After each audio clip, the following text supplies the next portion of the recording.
Good morning, or afternoon, or evening, depending on what time of day you're watching this video. It's me, Mikey Pipes. Thanks for tuning in to another great episode. I hope you really enjoy this one.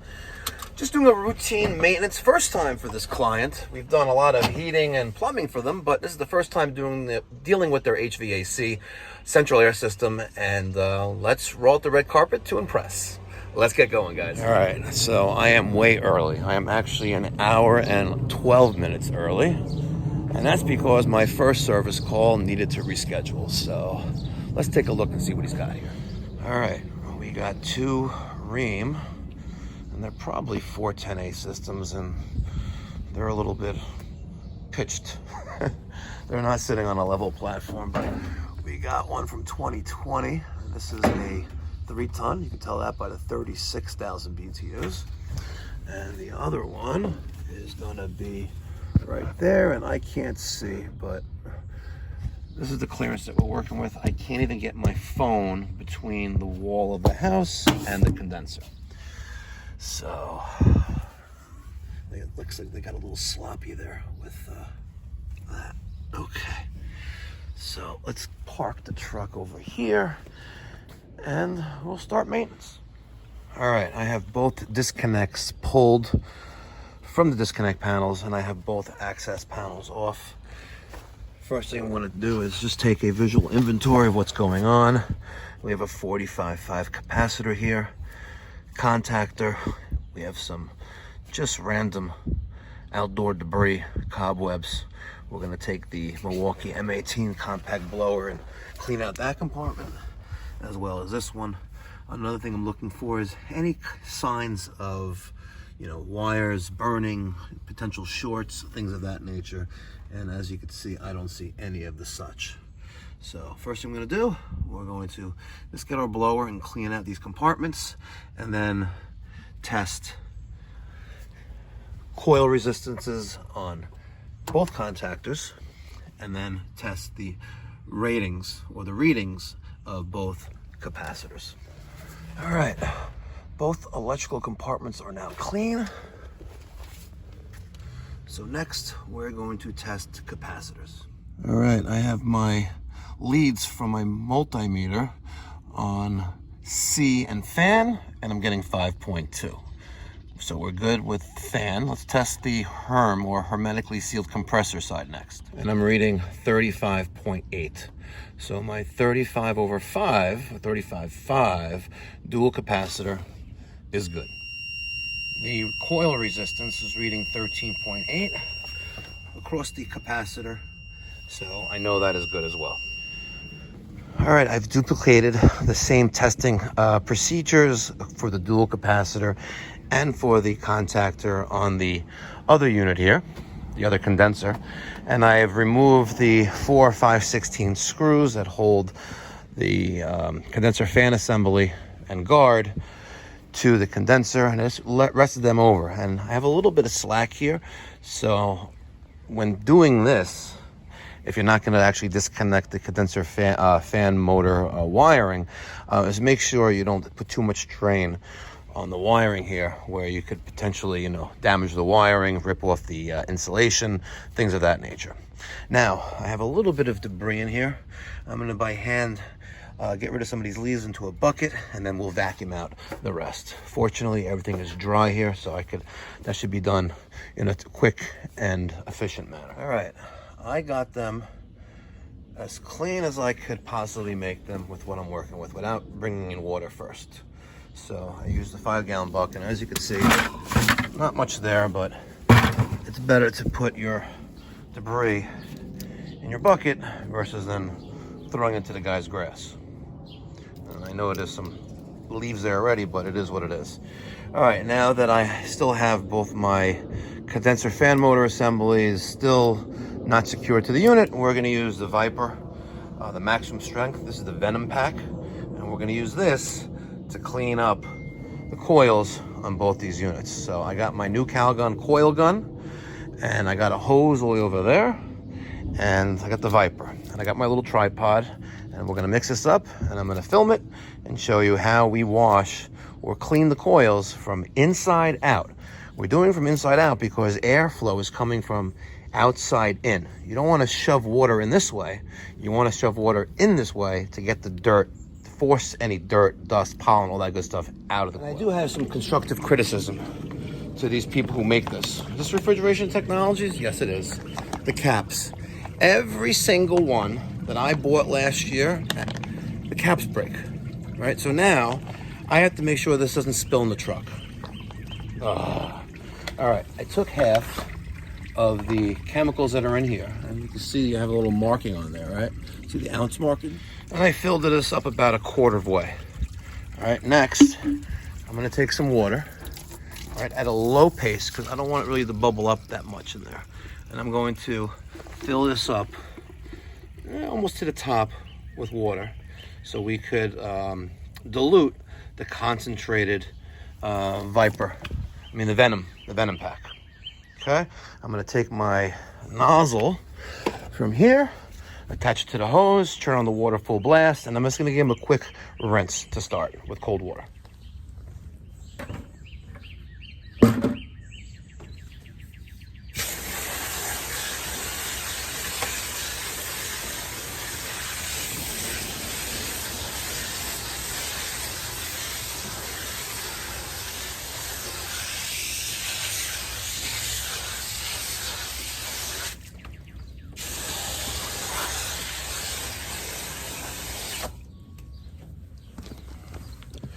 And now I'm going to repeat the process with the other condenser. All right, I'm ready to wash now.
All right, now, one of the things to keep in mind, I have both covers off, right? So when you're cleaning the coil, pay very extra close attention. Make sure you don't get any of the components wet, or you get your coil cleaner on it, okay? Alternatively, put the cover back on. As you can see, the coil is fully covered all the way around on both. Right. And I also did the exterior, and I went on an angle. I don't want to spray it into it. I want to spray it on an angle just to like coat the exterior of the coils. We're gonna let this sit. You don't have to rinse it, but we're gonna let this sit for about 10 minutes and then rinse it with cold water. All right, I'm just about ready to start rinsing these condensers with the cold water. But in the interim, let's rinse the coil gun because if you don't take care of your tools are not gonna take care of you, and then you're not gonna have a tool. All right, I am rinsing the container with some cold water, get all the chemicals out of there, and once that's clear, reattach the actual gun itself, run that through a full container of water to make sure it's clean. Take care of your tools will take care of you. All right, let this run until it's empty. And then we're gonna wind up the hose and put the stuff back in the truck. And then we're going to work on the indoor units. All right. I don't know if you could see it, but this water is really not that clear. All right, we're getting not a lot, but we are getting dirt out of the condensing coil. See, it's got a slight tint of brown to the water. And that just goes to show you, these units were installed about 14 months ago. So we have 14 months of service, and the dirt is not helping the performance of the system. So this stresses the importance of really doing a thorough job accordingly to keep the system working at its fullest potential.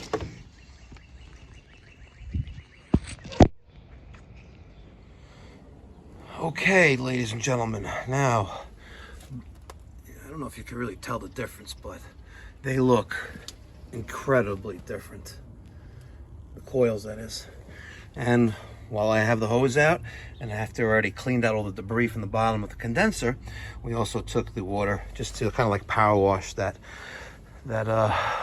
plastic base. So they're both nice and clean now. Really looks tits. Amazing. Okay, let's put both condenser fan motor assemblies back on top of the units. Let's make sure that we get the liquid tight back into the holes on both, turn on power to both, and then we'll check for amperage. All right, so at this point, we have cleaned and reassembled the condenser fan motors to both condensers. Now we need to know which is first floor, which is second floor. So I had the homeowner turn on the first floor thermostat, set it to cool, set it to a temperature that's lower than ambient temperature at the thermostat, and we watched to see which contactor pulled in. And as you can see, that contactor is pulled in. This one is not. So I grabbed my P-Touch label maker from the truck, and I marked the first floor condenser with a label and the second floor condenser with a label. Now, if you recall, I couldn't see this label because this is against the house. So I put this to a side where you're gonna see it easily and without having to break your neck to see and identify which one is which.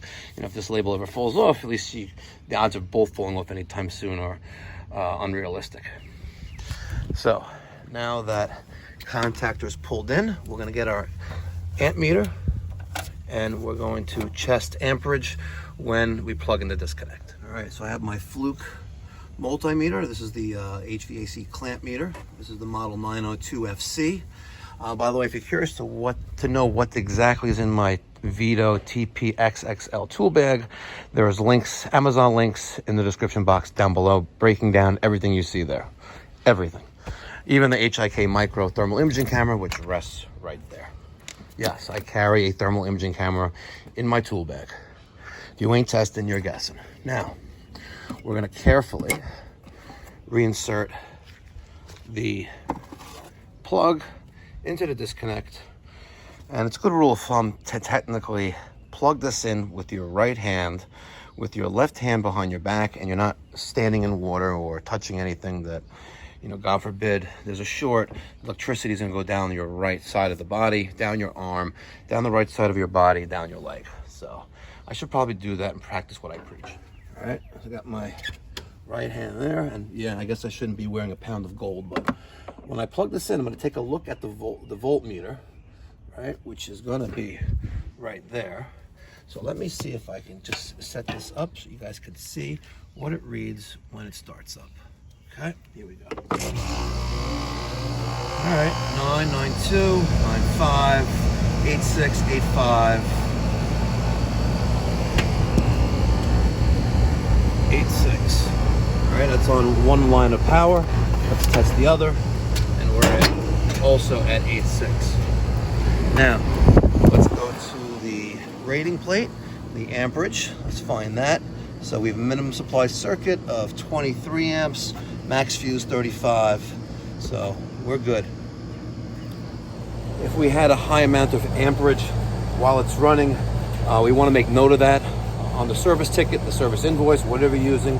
You know, my company uses Service Pal. It's an app for an iPad, only an iPad, and it is my dispatching, invoicing, and payment receipt program that my techs use in the field. Everyone has an iPad. and everyone has a credit card swiper. We swipe the payment directly into the Service Pal app, and the next morning, the money's in the business account. We also have the luxury, excuse me, being able to take pictures to document the work, attach them to the invoice, and then clicking the email button and emailing the homeowner, the client, the consumer, a PDF of the service work. Pretty neat. If you're interested in Service Pal, there's details in the description box down below. All right, we've essentially completed the work that we need to do outside. Now, you may notice we did not check refrigerant pressures and temperatures. We did not check them. Now, why didn't we check them? Well, number one, unless you suspect there's an issue with the refrigerant, a leak, an improper cooling, you see oil residue where it shouldn't be, there's no need to hook up your gauges, your manifold, to check, because when you do that, you're releasing a small amount of refrigerant. For what? Just to double check if it's working or not. If you have a good delta T and your other conditions are correct, you're good. You know, if you wanted to, you can hook up some, clamp on temperature sensors probes to the suction and liquid side, see what you're getting there. That's fine, but my rule of thumb is we're not connecting gauges unless we suspect there's a problem. So we're essentially done out here. For identification purposes, I added the raised dome, Pipe Doctor Home Services sticker. This is the raised dome. As you can see, it's got a nice little profile there, and it really sets my company apart from the others that are out there. If you're interested in getting stickers like this, I get mine from Armored Decal. They're in Ontario, Canada, and their information is in the description box down below. All right, let's head on inside and let's do maintenance on the 2 indoor units. Stay tuned, guys. I'm showing care and concern for the customer's property by not walking across the grass. Yes, that would have been nice to do a beeline, but we're not doing that. Let's go to the front door.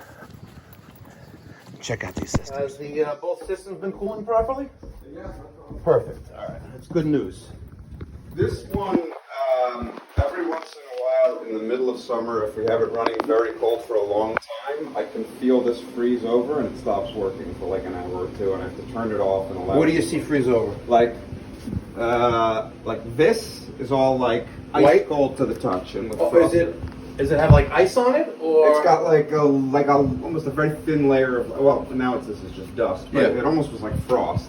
It happened once when we first put it in. It hasn't happened this year yet. Okay. But it's only, again, when we run it very cold for a long time. And then if I turn it off for a couple of hours and turn it back on, it works again. So I'm assuming something's frozen up inside there. You said this happened last year? Yeah. And only happened once? Only, it's happened twice. Was it a little cold outside, or a little too cold inside, or? It was very cold inside. It was very hot outside. What temperature were you had it inside? We probably had it set at like 66. All right, that makes sense. Yeah. It's Yeah. it's freezing up because it's beyond its designed operating temperatures. Yeah, yeah. Okay. Now, if it happened consistently, that's a concern, because that means you have either a couple things. You could have a restriction of airflow, which means a dirty filter.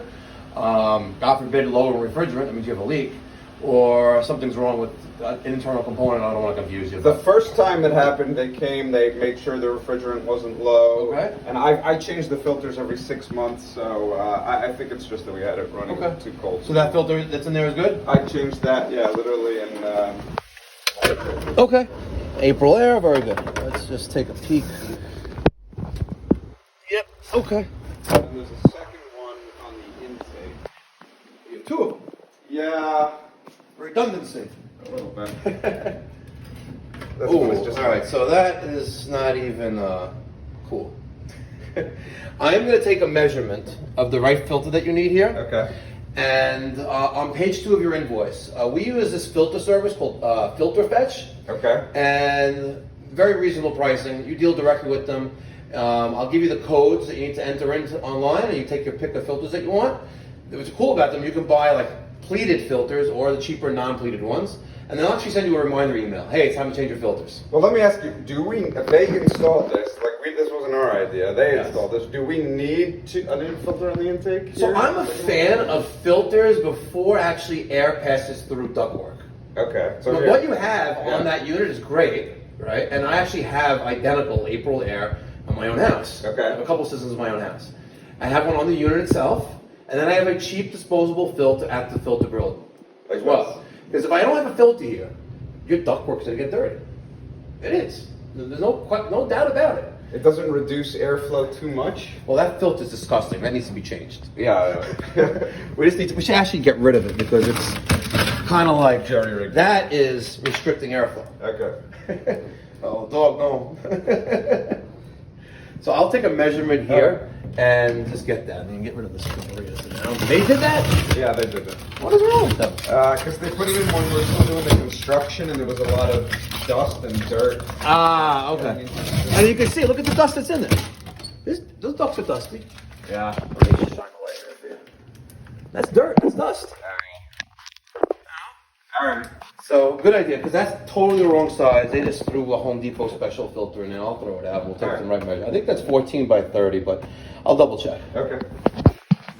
Alright. For our first floor and basement system, we have the RH1P. This is the 110 volt air handler, I believe. Yep. So, I checked the capacitor. It's reading 15 microfarads. Give it a good once over. Check the amperage on the motor. Hardly anything. Now to treat the condensate pump and the internal condensate pan, I'm going to use the Pan Treat by New Calagon. These little green tablets, right? Let me show you them real quick. I've been using these for years and they really are great. We're going to take a little handful of them. 6 or 7 of them are fine. I think I dropped one down there. There it is. So we're going to take a couple. I'm just going to drop them into the condensate pump, right? Just like that. It's going to help get rid of all that cocky, nasty water. I'm just going to drop a few of them in there, like that. And they're going to fall to the bottom of the condensate pan. Okay? So that, and I already blew out the condensate drain line with my gallo gun. So, only thing we have left to do here is check out the system in the attic and follow the same procedures. Easy peasy. All right. Instead of putting a sticker on here, I just used one of my older $50 off your next service called magnets right there, and then one of the newer stickers on the boiler. And we've been here before, as you can see, and there's a combustion test. We even do combustion tests on water heaters, ladies and gentlemen. But take a look at this. This is not something you see that often, and that's the job done right. And I know why it was done right, because the job was inspected when they added the extension on this house. And the inspector was not letting that fly without combustion here. So this is called fan in a can, and it's for fresh combustion air. We have 4-inch single wall smoke pipe, and that goes outside. So when there's a call for heat, this churns on first. It tells the boiler, hey, you know, I've proven that I'm running with a pressure switch, and it closes the end switch on the boiler. And when there's a cycle of heat is off, that churns off. So it's not running year round. Granted, in the winter, I guess this room will get quite cold, sucking in that cold, you know, New York, Long Island winter weather, you know, average temperature 34, 36 degrees. So, but this does need fresh combustion air. And if you take a look at the boiler, we are 175,000 BTUs. So think of it this way. See this little closet here? Imagine 175,000 candles burning in this very, very tight quarters. They're not going to stay on because there's not enough oxygen for all those candles to burn. How do you expect the boiler to also burn properly? Use your noggin, ladies and gentlemen. Oh yeah. You know, this is awesome. Real attic. All right, let's take a look at everything. We're going to check capacitor. This is a 10 microfarad. Blower looks nice and clean. I'm going to take some condensate tablets and just throw them in there. All right. Did I lose one? Yeah, I did. Get back over here, buddy. Okay. Tablets are in there. We're gonna cut a union here and blow out the drain line. There's primary, there's emergency. I don't see a float switch here. That's a shame. There really should be one there, but the first time he neglects his drains, we'll be adding one. And that, ladies and gentlemen, is how to properly service and maintain your central air conditioning equipment. If you're an HVAC tech or contractor, that is the way you should be running your service calls. You know, I spent a little under 2 hours on site to properly maintain and service and to document and validate 2 central air conditioning systems. So 2 hours, so an hour per system. If you or your technicians are in and out of your customer's property in, 45 minutes, okay, that's questionable. If they're in and out in 20 minutes, 30 minutes, A, they're not doing the proper job. B, your customer is not perceiving value. Unless you're one of those fly-by-night guys charging, $29 for a tune-up. There's no such thing as a $29 tune-up, ladies and gentlemen. If you see, in certain parts of the country, you see this, especially down in Florida. You'll get an air conditioning tune-up, for $29.95. It's kind of like those $49.95 sewer and drain guys, $49.95 any sewer or drain. What are you honestly getting for $50? You know what? For me, it's not even worth putting the keys in the ignition. It costs me more to deliver a technician to your home or a business than $50. I'm sorry. And I think that applies to anywhere in the United States. Seriously. So you get what you pay for, ladies and gentlemen. So if you're a homeowner, a consumer, watching this video, if your air conditioning company comes to do a tune-up in February, April, or March, February, March, April, when it's 40 degrees out, you're not getting what you pay for. Or actually, you may be getting what you pay for if they charge you $29.95. You cannot properly test and see a system running with such low temperatures. Now, some of you may be saying right now, hey, Mikey Pipes, you didn't even hook up your refrigeration gauges to the system. You're right, because the system is fairly new and there is no complaints. And if you listen to the service call carefully, I asked him, how has the system been working so far this season? I know last weekend we had 85 and 90 degree days on Saturday and Sunday. So if there was a problem with the cooling, he would make me aware of it, and then we were going to do more due diligence and find out what the problem was. He also heard him talk about how there was some frost on the first floor air handler located in the basement closet next to the boiler. He said that only happened right after they put it in. He also said that the indoor temperature was 66 degrees. Maybe he likes the Siberia cold. If he does, he should move to Siberia, but not now because you have Russia and, their Putin president is crazy. Just food for thought, ladies and gentlemen. Do right. Do a professional job for your consumer, your client, your homeowner, the person who's paying your bills, right? Do right by them, and it goes a long way. That's all for now, folks. Be well. God bless. Stay safe, and I'll catch you on the next one.